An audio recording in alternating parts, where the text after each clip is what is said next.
Demystifying cryptocurrency.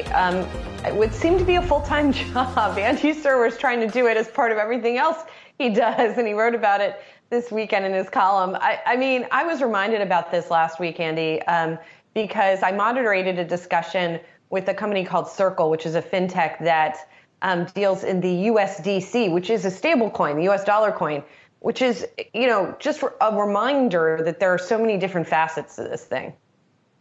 Yeah, and just for instance, with stable coins, you guys, people a month ago were talking about this being something that was going to be easily accepted by the fiat currency crowd.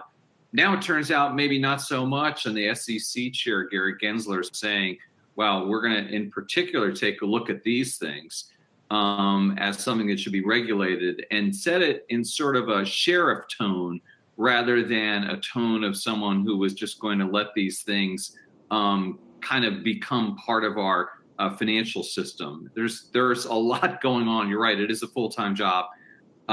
It's tough to keep up.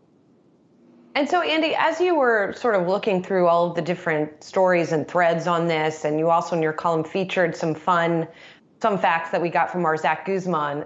You shared with the public some stuff he told us in our latest newsroom meeting. What do you think is going to be, or what are going to be, the most important threads to watch for the, say, remainder of the year? Yeah, sort of taking a step back, Julie, for 1 second. One of the points of the article is that, oh my goodness, this is such a dynamic, fluid situation, and this is crazy right now.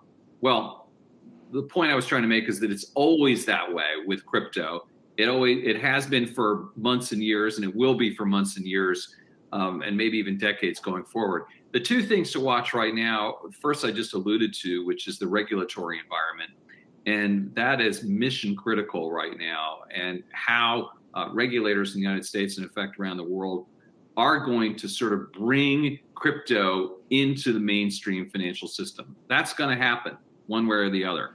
The second thing is China. And, China has always resisted crypto and basically been against it, if you will. They have a digital yuan, but that's a different sort of piece adjacent to crypto. But they came out very strongly late last week saying, listen, in case you don't understand, crypto's banned in China.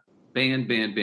And in fact, Sam Bankman-Fried, who runs one of the biggest crypto exchanges, not coincidentally, left Hong Kong last week and moved to the Bahamas. So creating sort of this parallel universe, and in the parallel universe, there is no crypto, is an interesting part of the evolution of this non-fiat currency.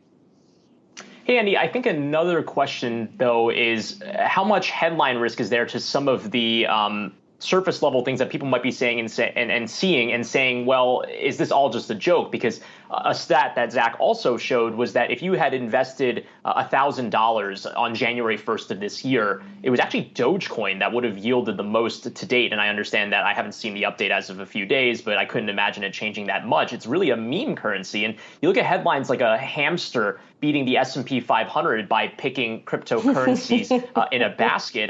Are these types of things helpful or harmful to the story of crypto as we head into 2022?